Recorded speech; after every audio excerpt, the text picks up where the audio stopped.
for rent sign, for sale signs, and they've been sitting for years. I have friends who are... Let me jump in here. So think that through for a second. So in other words, you got this commercial real estate that's vacant, that's not generating any income. It's backed by bonds, collateralized bonds of some nature, mortgage collateralized bonds, which have been sold back and forth amongst banks. And those banks, when they sell those back and forth to each other, they value them for 100 cents on the dollar. None of the banks yet have said, wait a minute, the strip malls are empty. Those bonds are not worth 100 cents on the dollar. They're worth only 5 cents on the dollar. No one has done that yet. They keep trading them back and forth for fees, and they're allowed to do that because they do it really off balance sheet. They do it on the dark exchange. They do it outside of the regulator's eyes. And so as a result, you have this building Mount Vesuvius of bad debt that's building on the balance sheets of these banks. JP Morgan, classic example, $90 trillion worth of derivatives, trillions of dollars worth of bad commercial real estate debt, and it's not being exposed because they... Well said.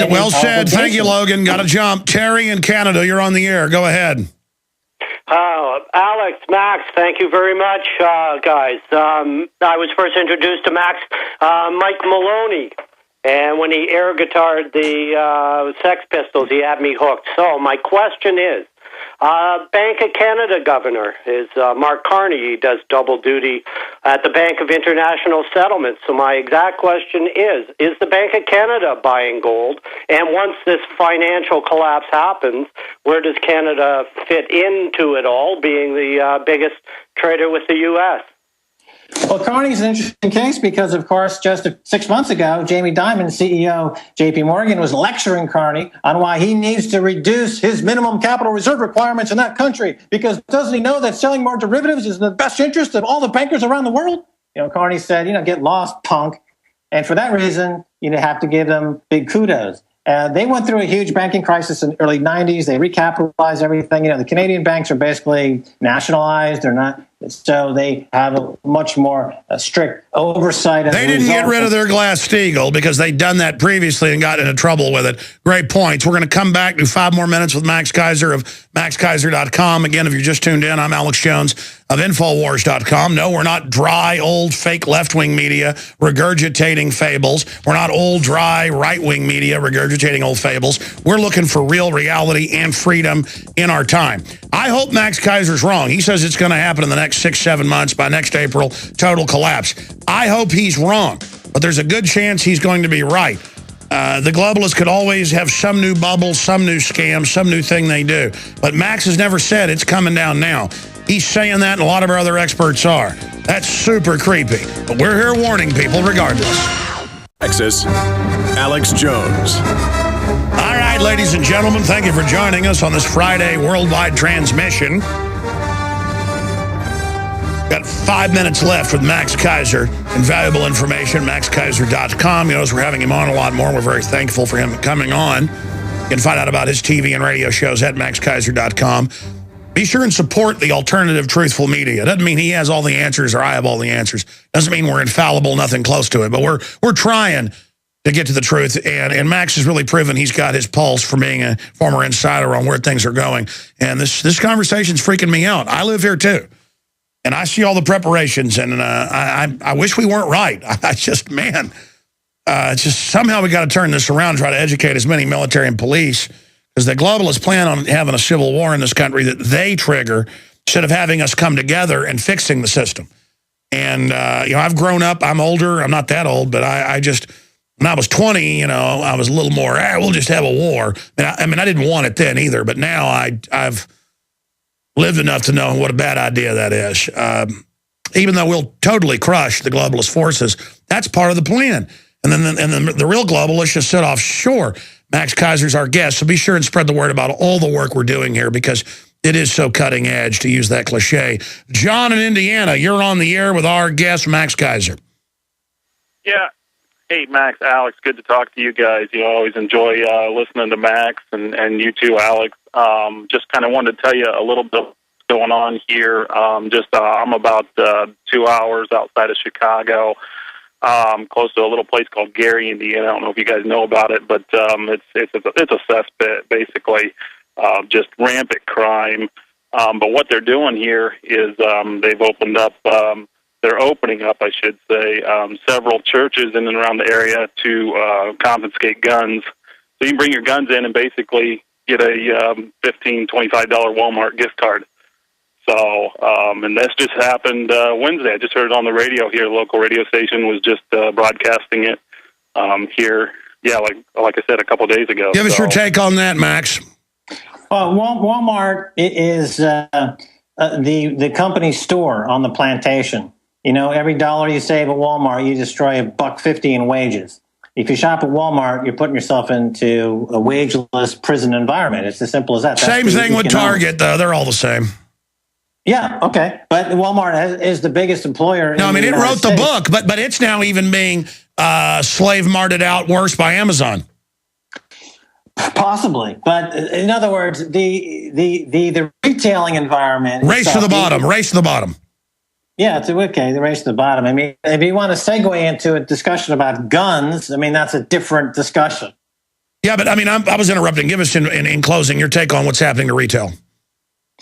Well, no, it's the race to the bottom. You know, I was trying to come up with a good metaphor for this this transition to this total collapse state. And you know, you see it in nature all the time, Alex. You know, the transition in these system dynamics when there's a shift. You know, when you have water, for example, retains a lot of heat, and then suddenly it only takes 1 degree to go from water to vapor. Okay, that's a phase shift. And that's what I'm talking about. The heat, the water, the system is heating up with systems breakdown.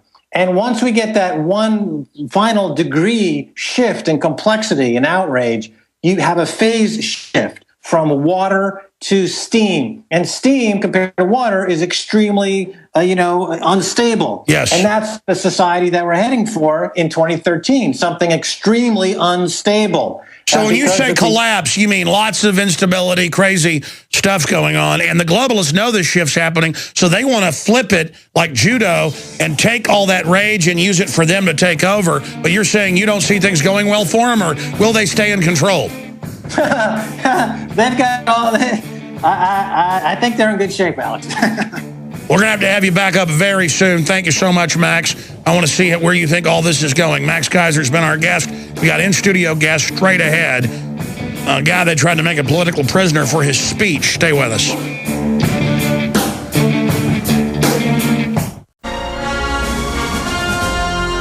You know, I should have hyped this up better, but our listeners know that we tend to be all bite and no bark, as they say. We've had a lot of amazing guests in the last few days. We just had Max Keiser on yesterday.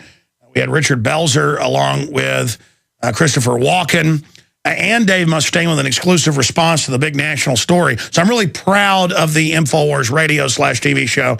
And I'm also very proud of my crew and the great work they're doing and the sponsors, the AM and FM affiliates, XM 166, everybody, our sponsors. We couldn't do this without you. And it also shows that liberty is popular. Now, I knew this because I'd followed the trial, and I think once maybe even tried to call you as a guest, but who knows. I didn't even really realize until I was sitting in here with Joe Bannister, who we had on earlier in the week via phone, who, of course, I've been interviewing now for about 14 years or so, or 13 years. Well, it's about 99, right? So I guess about 13 years. He is here in studio with us, and Robert G. Bernhoft is also here in studio with us. He was Wesley Snipes' lawyer who got him off on all of the felonies with the IRS. And when they arrested Joe Bannister for his thought crimes a few years ago, Mr. Bernhoft was able to get, I don't want to say get him off because he didn't do anything, but the point is it's hard to beat the criminal IRS.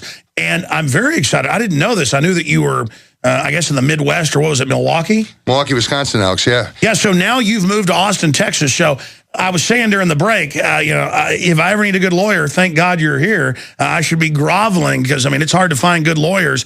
But just amazing to have both of you here in studio. Robert G. Bernhoft. And again, the website is bernhoftlaw.com, BERNHOFT law.com, and Joe Bannister, agentfortruth.com. So, gentlemen, I don't know where to start. Where should we start here today?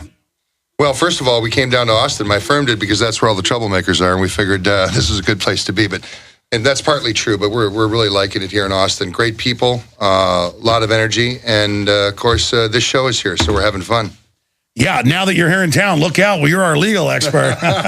Good to have you here. Thank you. In fact, I wanted to get you on the TV show tonight, so hopefully next time you're both in town, come back, because I forgot I'm shooting for a documentary film today, a film cruise here. So we've got to work it out somehow to get that done. Okay, I'm excited. I'm going to shut up. Tell us about your take on the IRS, the big scandals coming out, all the rest of the corruption. It seems like the veil is lifting, that we really do have a corporate mafia in control that exempts itself from the fraudulent laws that they put in place. Yeah, I think that's right, Alex. And one of the hot topics in academic commentators, the federal judiciary, and defense practitioners is government misconduct after former Senator Ted Stevens and the subornation of perjury, falsification of evidence, and the scandal about that.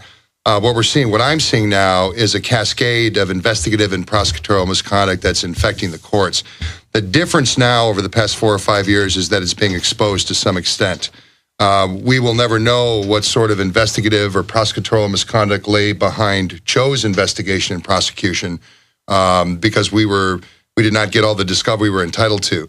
But I remember getting the call from Joe after the arrest, and that was a traumatic time, I know, for him and his family, and we were able to jump in and help, and we were grateful to be able to do it. Let's go through that case before Wesley Snipes, because, I mean, you're just winning and winning and winning in a system where it's almost impossible to win. Tommy Cryer, God bless him, died this year. He was able to defeat them. When you can get a jury trial, I mean, is that how you're able to do this, actually exposing the fraud? Yeah, absolutely. The last bastion of freedom, the interposition between government power and the executive and the citizens like Joe, is the jury. Now, there's, unfortunately, the quality of the jurors that we're seeing in jury pools, it's a function of American culture. We have a lot of people that watch too much TV, that listen to government propaganda. It's very difficult to get free-thinking, individualist-type people on juries. So one of the things that you have to do is pay attention to your jury selection. Joe's jury, we like diversity on our juries. And I'll be candid about this. For example, the African-American community has a different perspective of the system than white America does generally. They've had an experience with the system. They're suspicious of system state. Not as naive. That's a great way to put it.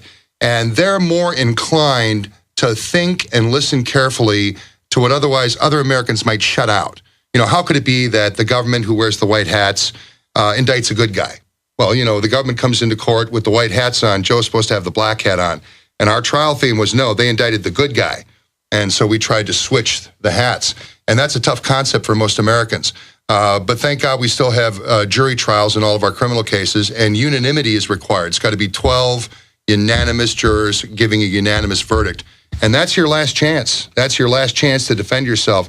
The other thing that's going on, of course, is it's an exemplar of despotic systems that they use their judicial process to single out and punish dissenters.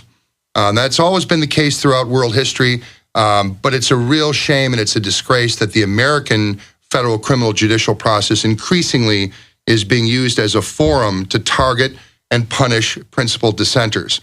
And so that's the state of the American judicial process today. Well, it's scary. It's like you say, Joe. Hey, I'm not saying don't pay them, even though it's all a fraud. They'll break your legs. I mean, they'll worse than that. They'll put you in prison for 20 years and take everything you got. I'd rather have my legs broken than that 10 times. I mean, this is vicious, what you went through. I know most of our listeners are aware of your story, but look at what happened to